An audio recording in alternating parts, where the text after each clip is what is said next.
semuanya, selamat datang kembali di Podcast People on Discussion with Rumah BUMN Banjaran Soreang.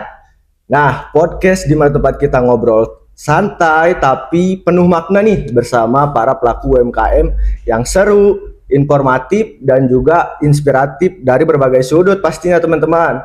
Hari ini bersama saya Andri, kita kedatangan tamu spesial yang dari pelaku UMKM di wilayah Banjaran Soreang. Beliau ini memiliki kisah yang sukses mengangkat cita rasa khas Palembang ke tengah masyarakat Sunda. Nah, pasti teman-teman penasaran ya siapa orangnya. Tapi saya akan spill dikit deh orangnya ini, yaitu memiliki usaha namanya itu pempek Kiarin. Jadi gurihnya itu gak kaleng-kaleng teman-teman pempek Kiarin ini. Kita di episode kali ini bakal kumpas tuntas kisah perjuangan inovasi, harapan besar dari dapur kecil yang bakal berdampak besar ini. Yuk langsung saja kita sambut. Halo Pak Dodi. Halo. Gimana kabarnya hari ini Pak Dodi? Alhamdulillah sehat. Alhamdulillah. Nah mungkin kita bakal ini dulu ya. Pak Dodi kan dari rumah ke sini mungkin bakal ini ya capek atau apa? Gimana kalau kita minum dulu Pak Dodi? Oke, terima kasih. Minum dulu ya. Enak gimana Pak Dodi, enak? Mantap. Mungkin tanpa berlama-lama gitu ya, kita langsung mulai ke pertanyaan pertama nih Pak Dodi.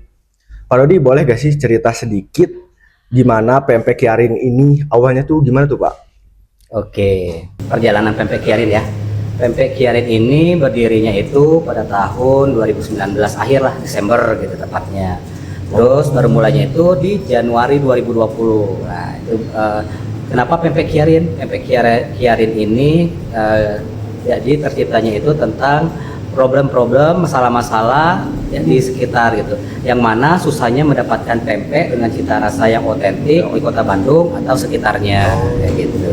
Jadi kami bangga menghadirkan pempek dengan cita rasa yang otentik, lebih dekat dengan konsumen yang ada di Kota Bandung. Wih, keren sekali Pak Dodi. Nah Pak Dodi, saya kan di sini lihat-lihat ya kayak kemasannya, terus ada juga cuko di sini. Tapi saya ini penasaran nih Pak Dodi, kalau misalkan Pistel Kiarin ini apa sih Pak Dodi sebenarnya? Oke, kita ambil dulu dari Kiarin. Kiarin ini sebenarnya brand ya. Nah Kiarin ini ada singkatannya gitu. Kito asli, raso dijamin. Gitu. Itu sekaligus juga tagline dari brand kita. Jadi dari tagline-nya juga Kito asli rasa dijamin ini kan udah menggambarkan bahwa si pempek ini asli gitu. Ownernya asli orang Palembang dan rasanya juga otentik rasa Palembang kayak gitu. Terus pempek pistel kan tadi pempek pistel. Nah, pempek pistel ini adalah satu keunikan dari menu varian kita. Jadi pempek pistel ini menu varian pempek yang isinya itu ada buah pepaya. Oh, buah pepaya. Iya. Jadi bentuknya itu kayak kalau di Sunda itu namanya cireng ya, cireng isi. Nah, kalau di Palembang itu namanya pempek pistel gitu. Pempek pistel ini pempek dengan isian tumis buah pepaya muda. Udah pernah nyobain belum? Wah, belum Pak. Iya, nanti kita cobain ya. Siapa, nanti kita cobain. Berarti emang pistel itu varian rasanya gitu ya, yang dari pempeknya, sedangkan Kiarin itu lebih ke tagline-nya dari Bapak gitu. Oke, benar banget. Wow, keren banget. Nah, untuk pertanyaan selanjutnya nih Pak. Saya mau tanya nih, dulu waktu Bapak baru mulai usaha, tantangan terbesarnya apa nih Pak? Pernah gak merasa mau usahanya mau berhenti? Terus apa yang bikin tetap lanjut gitu Pak usahanya Pak? Kalau misalkan Oke, namanya juga usaha ya pasti ada tantangan ya. Betul. Ada terjangan-terjangan badai intinya kan kayak gitu. Otomatis gini, berawal kalau kita mau mulai usaha itu otomatis kita susahnya itu untuk pertama tuh cari pelanggan. Oh gitu iya. Ya. Karena brand kita kan belum dikenal sama orang. Siapa sih yang tahu pempek Kiarin intinya kan. Jadi kita muncul di tengah brand-brand yang udah gede, yang udah familiar kayak gitu ya. Jadi gimana supaya kita nge-branding usaha kita sendiri kayak gitu. Jadi kita kayak promosi, nge-branding, terus personal branding juga supaya si pempek ini aware gitu, pempek Kiarin ini aware atau dikenal lah sama masyarakat. Gimana caranya? Dengan cara kita melakukan kayak promosi, iklan gitu. Iya. Ya kayak gitu. Kalau misalnya tantangan yang terberat ya mungkin untuk kita mendapatkan konsumen, terus gimana supaya konsumen ini repeat order kayak gitu. Iya. Mungkin ada tipnya sih buat si konsumen ini lebih ke repeat order setelah mereka coba. Nah, gimana supaya si konsumen ini balik lagi gitu. Soalnya banyak sih misalnya kita jualan, gampang kan jualan, orang beli. Nah, gimana supaya orang ini balik lagi untuk beli gitu. Yaitu kita ciptakan supaya si konsumen ini kangen sama rasanya. Iya. Jadi kalau dia kangen ya otomatis balik lagi kan. mungkin dari segi kualitas, dari segi pelayanan, gitu. Terus dari segi promosi kayak gitu. Misalnya kita kualitasnya harus terjaga. Kita harus emang di rumah produksi kita itu harus ada SOP-nya. Jadi si rasa ini konsisten, lebih ke konsisten gitu. Jadi hari ini mereka beli rasanya sama, besoknya juga mereka beli itu konsisten harus sama kayak gitu. Keren banget teman-teman. Sesuai dari perkataan Pak Dodi gitu ya, untuk biar konsumen repeat order, yang pertama harus menjaga kualitas, rasa yang pastinya Pak Dodi, dan juga pelayanan. Wah, keren banget. Nah, untuk selanjutnya nih Pak, pempek Kiarin ini saya lihat aktif banget nih Pak di Instagram. Terus saya tuh mau tanya nih, gimana proses belajarnya bisa sampai si pempek Kiarin ini aktif banget di medsosnya, terutama di Instagram nih Pak. Keren-keren soalnya Pak, saya lihat. Oke, makasih ya udah bilang keren. Oke gini, intinya kayak gini, kita kan harus melek digital ya. Apalagi sekarang tuh udah era digitalisasi. Sekarang tuh setiap orang kalau bangun tidur gitu kan, otomatis megangnya bukan orang yang terdekat ya, teman tidur ya. Otomatis kalau bangun tidur baru itu megang handphone, gitu, scroll IG. Nah, jadi kita harus manfaatkan momen itu. Jadi kita emang harus aktif ke sosial media untuk promosi ya. Kita promosi di sosial media, kita juga bisa copy link. Misalnya kita punya resto nih di online food misalnya kan, online food delivery, kita tinggal copy link terus paste di IG. Jadi kayak misalnya call to action gitu. Jadi ketika kita promosi misalnya nge-highlight foto yang menggiurkan. Nah, misalnya konsumen atau follower kita melihat nih postingannya, nanti di deskripsinya kita copy paste tadi yang link yang resto kita. Jadi begitu mereka tertarik, otomatis mereka langsung klik gitu, langsung order, langsung menuju ke resto online dari food delivery gitu. Keren banget. Nah, kan pasti teman-teman yang nonton podcast ini pasti belum tahu dong Instagram Bapak. Boleh dong kayak kasih tahu Instagramnya apa Pak? Oke, buat teman-teman yang nonton podcast ini, boleh dong follow atau cari info Pempek Kiarin di pempek_kiarin. PMP_Kiarin. Jangan lupa di follow ya. Nah, mungkin selanjutnya ini saya ingin mengupas tuntas terkait strategi promosi dari Pempek Kiarin ini Pak. Kira-kira strategi promosi apa yang dulu dikira bakal berhasil tapi malah jong, dan sebaliknya yang tanpa disangka tuh malah ternyata berhasil nih Pak. Ada nggak Pak kira-kira? Oke, banyak sih. Soalnya saya tuh suka emang mencoba hal-hal yang baru ya gitu ya. Emang sih kalau kita punya usaha ya kita harus dipromoin gitu ya. Kalau bukan kita yang promoin ya siapa lagi Ya, ya kan kayak gitu. Nah, mungkin kalau untuk yang promosi yang udah saya pakai tapi tidak efektif mungkin ya. Namanya juga promosi itu ada yang efektif dan ada yang tidak efektif kayak gitu ya. Untuk efektif tidak efektif, saya tuh pernah mengiklankan di sosial media kayak itu dengan budget per klik itu sekitar lebih lah di bawah 1 juta. Wow. Jadi setiap hari itu di bawah 1 juta itu ada. Jadi biayanya itu per iklan itu per klik kayak gitu. Per klik? Iya, per klik di sosial media. Lumayan dong Pak berarti. Iya benar, lumayan banget.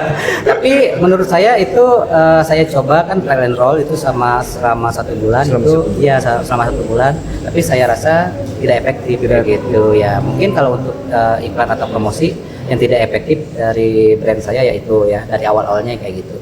Terus mungkin kalau yang efektif ya tadi yang tidak disangka-sangka. Ya, betul, tadi kan kita sempat nyinggung masalah sosial media ya Instagram. Nah, karena saya rajin posting di Instagram.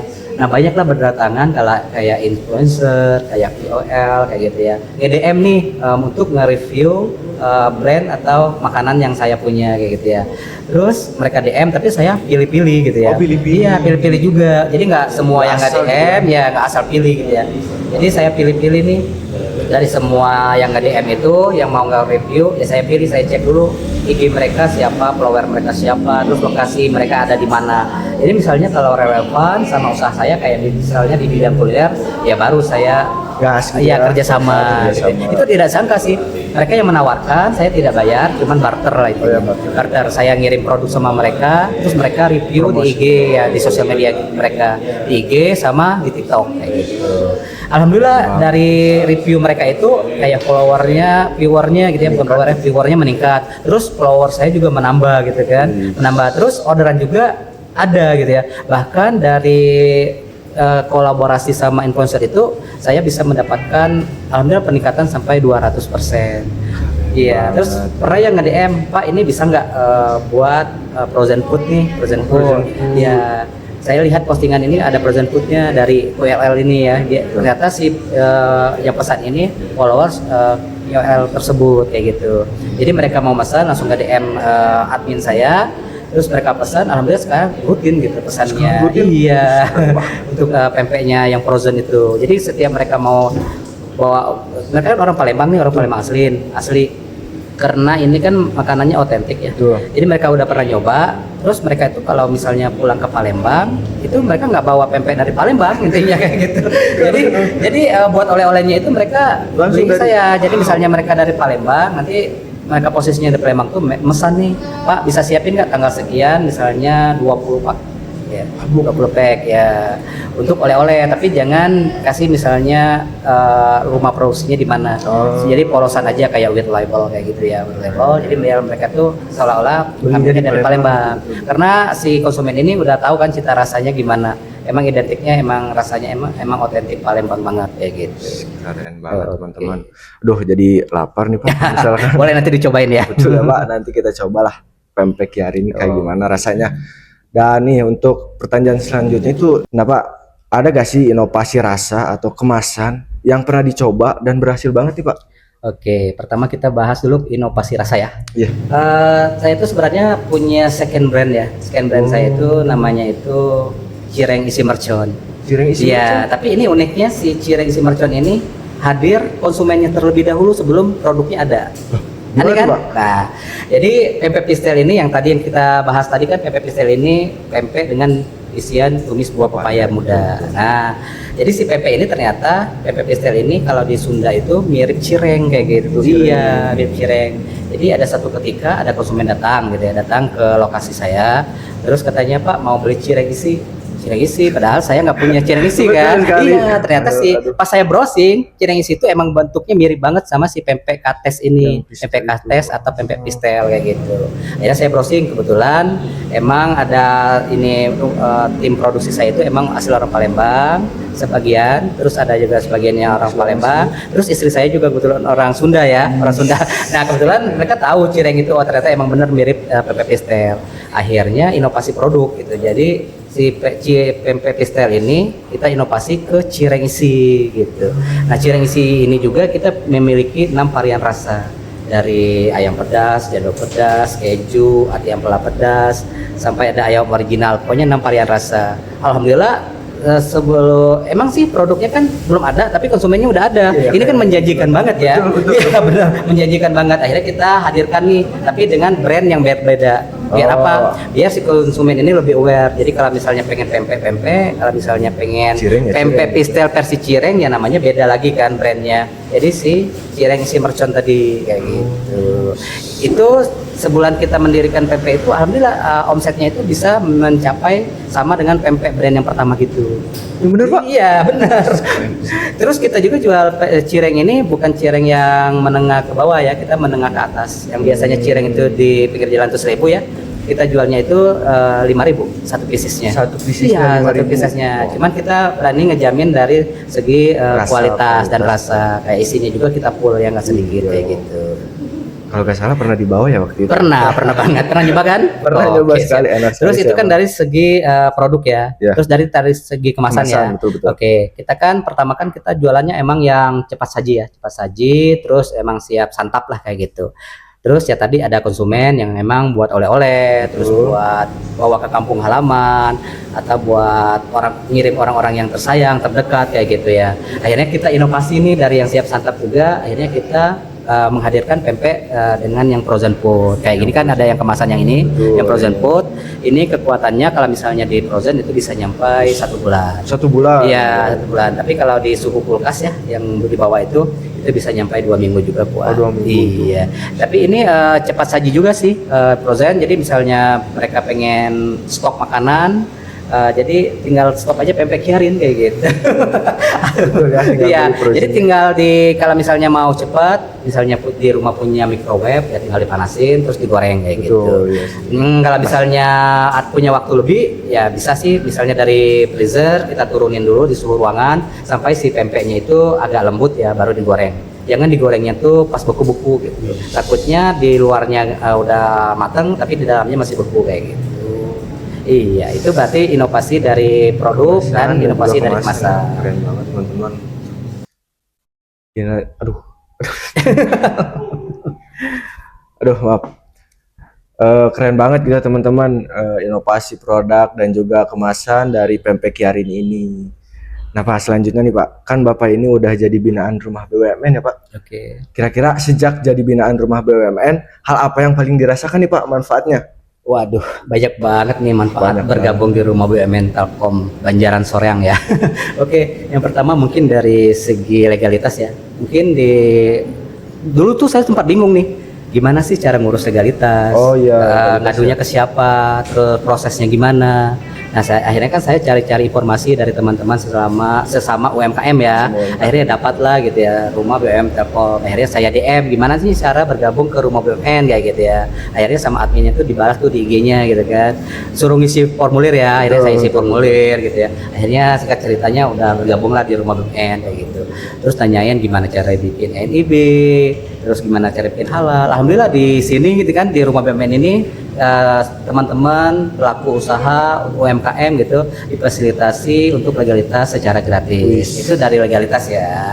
Terus yang kedua, manfaat yang kedua mungkin dari segi pemasaran. Kita juga kan diajarin terus dibikinin kayak misalnya ada namanya akun itu Padi ya. Oh iya, Padi. Ya, Marketplace Padi. juga, Pak? Ya, Marketplace. ya marketplace juga kan dari segi online kita dibikinin akun Padi. Terus kita diajarin juga gimana supaya misalnya promosi di online, terus misalnya gimana ngasih harga supaya tidak boncos di online kayak gitu kan. Tidak boncos. Terus kita juga diajak juga ke segi offline-nya juga kayak misalnya ada bazar-bazar gitu ya kan, kayak iya bener kan ada bazar-bazar. Nah kalau misalnya kita udah tergabung di rumah BUMN Telkom ini ya otomatis kita diajak, ada kesempatan untuk diajak untuk ngikutin bazar. Kayak kemarin yang terakhir itu saya diajak di bazar Piala Presiden 2025 tuh keren banget.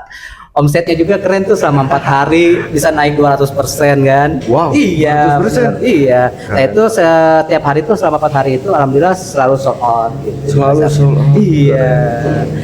Emang masanya banyak juga kan ya yang di Pilpres itu. Iya benar banget. Jadi banyak banget sih manfaat-manfaat yang saya dapatkan untuk saya pribadi ya selama saya bergabung di rumah BUMN Telkom Banjaran Soreang kayak gitu. Dan alhamdulillah juga 2024 itu saya pempek Kiarin ini termasuk salah satu UMKM unggulan di rumah BM Banjaran kayak gitu. Keren banget. Nah teman-teman, gimana? Kan dari tadi Pak Dodi ceritanya tentang manfaat rumah BUMN bagi para pelaku UMKM. Nah buat kalian yang belum jadi binaan rumah BUMN, segera gabung nih supaya bisa merasakan manfaatnya sama juga kayak pempek Kiarin. Keren banget pokoknya. Nah ini Pak, ada pertanyaan lagi nih Pak. Menurut Bapak, definisi sukses versi Pak Dodi itu kayak gimana sih? Dan dalam 2 sampai 3 tahun ke depan, apa mimpi terbesar buat pempek Kiarin? Oke, sukses ya, sukses versi pempek Kiarin ya. Sukses versi saya itu menurut saya itu orang yang bisa bermanfaat untuk orang-orang di sekitarnya. Itu adalah sukses gitu. Berarti kalau kita punya ilmu ya kita manfaatin buat orang-orang sekitar. Kita punya apa gitu, kita harus bermanfaat buat orang-orang sekitar. Itu namanya sukses. Bukan sukses itu kalau menurut saya bukan punya segalanya kayak gitu. Tapi kita bisa bermanfaat buat orang sekitar kita kayak gitu. Bermanfaat Iya. buat orang sekitar kita. Kunci Itu sukses ya. Terus yang kedua tadi apa? Kayak dalam 2 sampai 3 tahun ke depan nih iya, harapannya mau gimana nih? Oke, mungkin buat 2-3 tahun ke depan ya saya tuh punya kayak misalnya pengennya tuh inovasi sama bikin cabang baru. Bikin cabang baru. Kalau bisa sih untuk 2026 ini saya memiliki cabang di kota yang beda kayak gitu. Kota yang beda, betul. Iya. Berarti kalau di Bandung ini hanya ada di mana Pak? Di Banjaran gitu ya? Di Margasi. Oh, Margasi. Kecamatan Margasi itu Margasi, Kecamatan Margasi, Kabupaten Bandung. Kabupaten Bandung. Berarti belum ada cabangnya nih Pak? Belum. Jadi kita itu jualannya online sama offline. Kalau online juga di sana ya di Jalan Rasa Mala 3 nomor 12, Perumahan Geraha Margasi. Terus kalau untuk di online itu kita ada di online food delivery. Oke, siap. Nah mungkin nih Pak, ini ada kayak games untuk penutup gitu. Gamesnya itu cepat tapi seru. Untuk yang pertama nih Pak, pilih mana? Pempek kapal selam atau pempek adaan? Kapal selam. Kapal selam. Yang kedua, pilih jualan online atau offline, Pak? Jualan online. Jualan online. Kenapa tuh, Pak? Iya, jualan online kan. Sekarang kan otomatis kalau misalnya kita jualan online, kita menghemat budget lah ya. Oh iya, Kita iya, tidak betul, betul. perlu nyewa ruko, tidak perlu kayak misalnya apa? eh, Ya kasarnya itu nggak perlu banyak modal yang dikeluarin Ya gitu. benar, nggak perlu banyak modal lah intinya kayak gitu. Terus Yes. juga bisa jangkauannya juga bisa Luas, lebih ya. luas. Betul, betul. Kalau misalnya kita offline kan paling orang yang lewat sekitar Iya, saja. Cuman kalau kita jual online bisa meraup kayak misalnya konsumen itu lebih jangkauannya itu lebih luas lah. Bisa misalnya orang dari rumah juga, dari kamar juga, dari kosan juga, dari pekerja juga Iya. bisa gitu ya, bisa Semuanya. ngelihat dari online kayak gitu. Betul sekali. Ini Pak, boleh nggak ada satu kata buat menggambarkan perjalanan pempek Kiari nih Pak? Satu kata. Satu kata ya. Oke. Apa ya? Konsisten. Konsisten. Oke. Pempek Kiarin memang selalu konsisten soal rasa. Nih Pak, terakhir, boleh dong promosiin pempek Kiarin ke para pendengar podcast ini? Oke, buat teman-teman atau pecinta kuliner Palembang, terutama pempek, bisa menikmati atau ngorder pempek Kiarin ini ada di GrabFood, ShopeeFood, dan GoFood. Go. Oke, bisa follow juga Instagram kita ada di pempek_Kiarin. Dan bisa juga kalau misalnya mau datang langsung ke store kita juga ada. Itu di Jalan Rasa Mala 3 nomor 12 Komplek Geraha Marga Asih. Oke. Wis, luar biasa ya cerita dari Pak Dodi ya kali ini. Mulai dari dapur kecil sekarang jadi inspirasi besar. Dari beliau kita belajar bahwa yang penting itu bukan sekedar jualan, tapi juga menjaga rasa, percaya proses, kualitas, dan juga terus belajar. Nah, buat kamu para sobat UMKM di luar sana, semoga kisah episode kali ini bisa jadi penyemangat terus untuk terus bergerak dan juga bertumbuh. Terima kasih sudah dengerin Podcast. Sampai ketemu di episode selanjutnya dengan cerita UMKM lain yang tak kalah seru juga. Jangan lupa follow, like, dan subscribe serta jangan lupa juga cobain ya pempek Kiarin. See you, dadah teman-teman.